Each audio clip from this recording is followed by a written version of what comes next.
ಜಿಲ್ಲೆ ಗುಂಡ್ಲುಪೇಟೆ ತಾಲೂಕಿನ ಅಖಿಲ Karnataka doctor S C Madhavappa ಅಭಿಮಾನಿ ಬಳಗದ ರಾಜ್ಯ ಸಮಿತಿ ಗುಂಡ್ಲುಪೇಟೆ ತಾಲೂಕು ಘಟಕದ ಅಧ್ಯಕ್ಷನಾಗಿ ಕರ್ತವ್ಯ ನಿರ್ವಹಿಸ್ತಾ ಇದ್ದೀನಿ.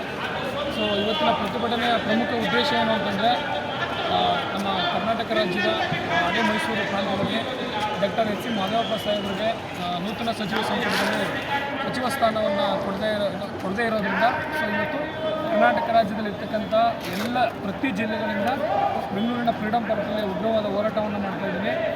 So doctor S C Madhavappa ಸಾಹೇಬರಿಗೆ ಸಚಿವ ಸ್ಥಾನ ಕೊಡೋದಕ್ಕೆ ಎಲ್ಲ ಅರ್ಹತೆಗಳನ್ನು ಒಳಗೊಂಡಿದ್ದಾರೆ. 6 ಬಾರಿ ಶಾಸಕರಾಗಿದ್ದಾರೆ, 4 ಬಾರಿ ಸಚಿವ ಸ್ಥಾನವನ್ನು ಒಳಗೊಂಡಿದ್ದಾರೆ. ಕಳೆದ 3 ವರ್ಷದಲ್ಲಿ ಸಮಾಜ ಕಲ್ಯಾಣ ಇಲಾಖೆಯಲ್ಲಿ ಸಾಕಷ್ಟು ಅಭಿವೃದ್ಧಿ ಕೆಲಸಗಳನ್ನು ಮಾಡಿದ್ದಾರೆ.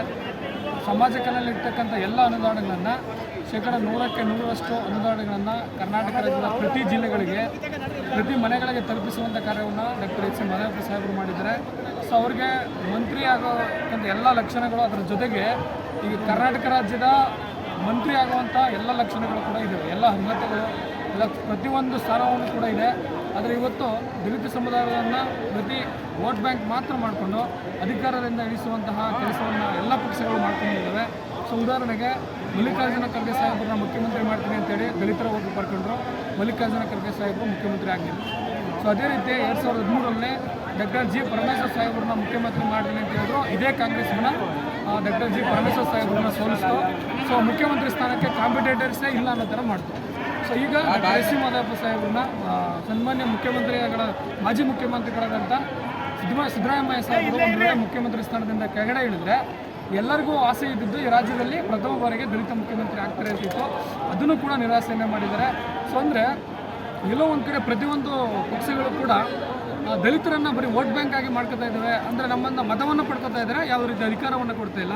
ಸೊ ಹಾಗಾಗಿ ನಮ್ಮ ದಲಿತ ಸಮುದಾಯ ಇವತ್ತು ಒಗ್ಗಟ್ಟಿನಿಂದ ಬಂದಿದೆ.